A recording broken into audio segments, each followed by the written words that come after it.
JK 24/7 news में आप सभी लोगों का बहुत स्वागत करते हैं। आज 10 सितंबर के दिन जीबी पंत इंस्टीट्यूट की स्थापना हुई थी और आज उनका रेजिंग डे भी ऑल ओवर इंडिया मनाया जाता है। गोविंद बल्लभ पंत जी जिनके नाम पर ये इंस्टीट्यूट रखा गया है, आज उनका जन्म दिवस भी मनाते हैं और इसी के साथ Ladakh regional centre national institute of Himalayan environment के हेड सुब्रत शर्मा जी इस वक्त हमारे साथ हैं और हम आज के प्रोग्राम को लेकर, आज के इवेंट को लेकर, कार्यक्रम को लेकर उनसे बात करेंगे। सर, बहुत स्वागत है आपका। नमस्कार, थैंक यू। आज का जो प्रोग्राम है वो पूरे हिमालय में लद्दाख से लेकर अरुणाचल तक जहाँ जहाँ पे जीबी पंत नेशनल इंस्टीट्यूट है वहाँ मनाया जा रहा है। और इसके साथ एक हमारी एक सीरीज चलती है हिमालयन पॉपुलर लेक्चर की, जो साइंस और सोसाइटी को कनेक्ट करती है। तो ये उसके साथ ऑर्गेनाइज की जा रही है। जब 2019 में यहाँ पर दिसंबर में इस रीजनल सेंटर की स्थापना हुई तो उसके बाद से हमने इस फंक्शन को शुरू किया। इसका पहला lecture Shri C Phunchok IAS vice chancellor of Ladakh ने दिया था। Second lecture last year annual day पर professor SK Mehta FRSC vice chancellor Ladakh ने दिया। और इसी कड़ी में आज तीसरा लेक्चर जो है वो डॉक्टर OP चौरसिया डायरेक्टर दिहार ने डिलीवर किया है। जी सर, जब से GB Pant Ladakh regional centre की स्थापना हुई है तब से जीबी पंत द्वारा बहुत सारे काम किए गए हैं और काफ़ी प्रोग्रेस हुआ है सर। चाहे हम आर्टिफिशियल ग्लेशियर्स की बात करें या हम सस्टेनेबल डेवलपमेंट की बात करें या बायोडाइवर्सिटी की बात करें हैं, वाकई में जीबी पंत ने जो है बहुत प्रोग्रेस दिखाया है लद्दाख में। सर, आने वाले महीनों में, और जैसा कि आप जानते हैं सर्दी भी आ रही है और पानी की कितनी ज़्यादा दिक्कत होती है लद्दाख में, जीबी पंत इस साल क्या नए प्रोजेक्ट लॉन्च करेगा सर? इस बार हमारा जो मेजर फोकस है वो जो हमारे artificial glaciers already participatory mode में विलेजर्स बना रहे हैं उनको और स्ट्रेंथन करना। हालांकि उनकी कैपेसिटी डेवलप हो चुकी है, वो बिल्कुल अपने तरीके से अपने आप बनाने में सक्षम हो गए हैं। उनको किसी बाहरी मदद या बाहरी ज्ञान की ज़रूरत नहीं रहेगा। ये तो एक बहुत बड़ा अचीवमेंट है इस पॉइंट ऑफ व्यू से। दूसरा, अब हम ये टारगेट कर रहे हैं कि सॉइललेस कल्टिवेशन की तरफ कैसे जाएँ, क्योंकि लद्दाख में कल्टिवेटेड लैंड की कमी है। तो हम हाइड्रोपोनिक्स को मेडिसिनल प्लांट और वेजिटेबल कल्टीवेशन के लिए इनक्लोजर्स में ट्राई कर रहे हैं। स्पेशली इसमें जियोथर्मल एनर्जी का पैसिव रोल को हम इस बार चुमाथांग में हमारा एक्सपेरिमेंट हमने लास्ट ईयर किया था, उससे हमें कुछ लर्निंग्स मिली हैं। उसको हम और अच्छा बेहतर तरीके से करने की कोशिश कर रहे हैं कि विंटर्स में vegetable cultivation through low cost poly house और बाकी जियोथर्मल उसके साथ हो जाए, पैसिव एनर्जी के साथ हो जाए। जी सर, हमारे साथ बात करने के लिए बहुत शुक्रिया आपका। Thank you very much. We conduct a Himalayan popular lecture series. Today the third lecture series is going to be delivered by honorable guest speaker. So with this note, I would like to extend my special welcome and invite the distinguished guest of today's event to please grace the stage and occupy the distinguished chair. Onto the stage, Shri Sanjin Shospal Sir, Honorable Executive Councillor, NHDC, Leh, a man who needs no introduction.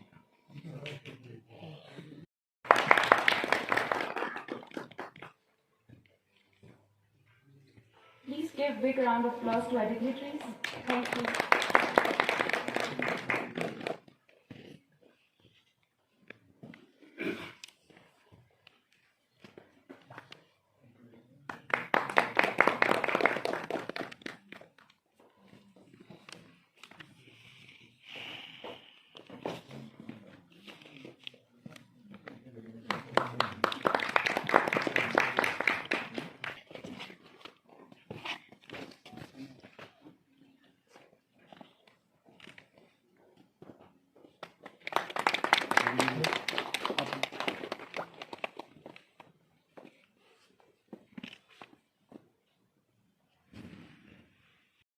Call is artificial glacier. So you will realize that that kind of capacity building and participatory approach, they were able to develop these glaciers.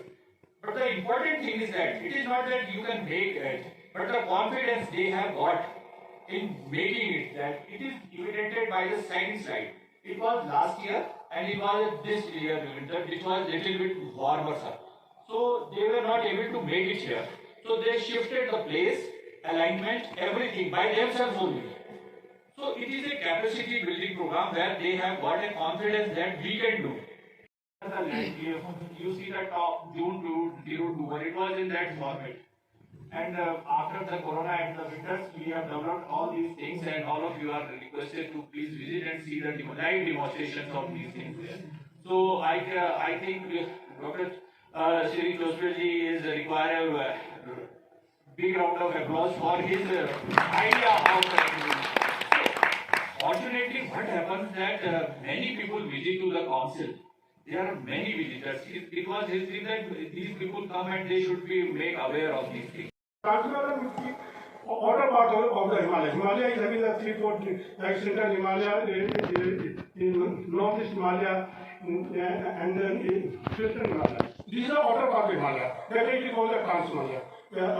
Why it is called the cold? It is because of the unlike other parts of Himalaya, rain cloud that do not interfere because of the high ranges like Pir Panjal at the junction of the Draft area. Act as a barrier, and that's why cloud rain does not come here. And from the east side, Rahul city come from the Trans-Himalaya because of the Rohtang Pass that acts as a barrier. So from there, these are the Trans-Himalayan region. When we talk about the Uttarakhand is की आपका Badrinath in Tikimana area, those are the Trans-Himalayan. Then we talk the northeast Tuang area, and those are the Trans-Himalayan. So Trans-Himalayan, when we talk about biodiversity, Trans-Himalayan is having a unique biodiversity because of the extreme altitude. Like a temperate Himalaya, and this is a high alpine zone area. So generally, people come here, they say this is a cold desert, but it is not cold like that. If you go to the Crows, like especially high passes, the passes are full of the alpine meadows, full of the herbs. So, but generally, people say it is dry area.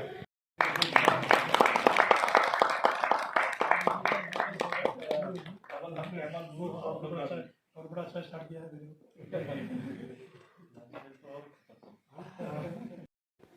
Dr. Chaurasia for such a wonderful speech on biodiversity of Ladakh. It is indeed, we all know, his encyclopedia of medicinal plant and biodiversity of Ladakh. I've been working with him for such a long time, and he is in a way my guru too. When I first joined my professional life in 1997, I can do that hard.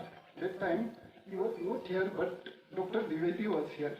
So he told me, we all thank you for such a wonderful speech. At the same time, you are dedicated to work in Ladakh for such a long time. It has been more than 25 years he has been working here. Otherwise, everybody, whoever is posted here, after 1 year, they start crying. I have health issues, they bring a lot of excuses. Health issues, but Dr. Chaurasia knows the advantage of being in Ladakh. Because these are all virgin areas, and there is a lot of field you can work on, and you can earn your name. And on August 19, and I think after a few days, Dr. Chaurasia approached that give a lecture to our series, and that was the second lecture. I am not aware of many things, so I came to know many things today. And the particular Sibak form, which he said that first report was by Dr. Chaurasia. That's really commendable, and he has been here. In fact, he is a role model for all of us. He has been staying here for the last 34 years. 30 years.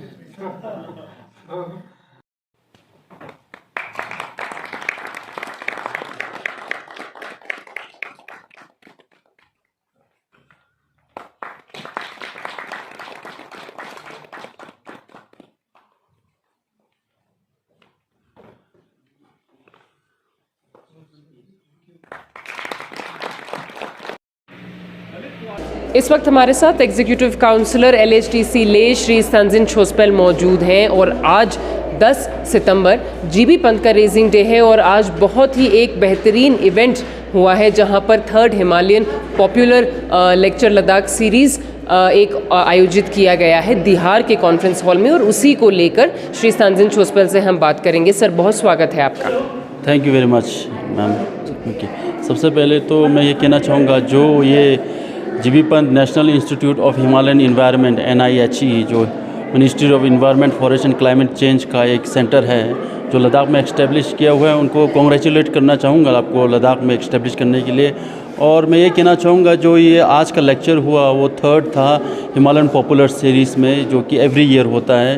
तो इसका उद्देश्य ये है कि हम अब founding day भी बनाएं, साथ ही साथ एक डिस्कशन करें, लेक्चर करें। आज का लेक्चर जो डॉक्टर ओपी चौरसिया, जो हमारे डायरेक्टर दिहार हैं, उन्होंने दिया, biodiversity of medicinal plants in Ladakh, तो बहुत इम्पॉर्टेंट है। मुझे ये लगता है कि हमारे जितने भी इंस्टीट्यूट्स हैं, रिसर्च इंस्टीट्यूट्स हो या अदर एकेडमिक फील्ड में जितने भी इंस्टीट्यूट्स हैं, इस सब ऐसे रिसर्च ओरिएंटेड लेक्चर्स करने चाहिए, कॉन्फ्रेंसेस करने चाहिए, सेमिनार्स करने चाहिए, क्योंकि आप देखते हैं कि थोड़े कम होते हैं।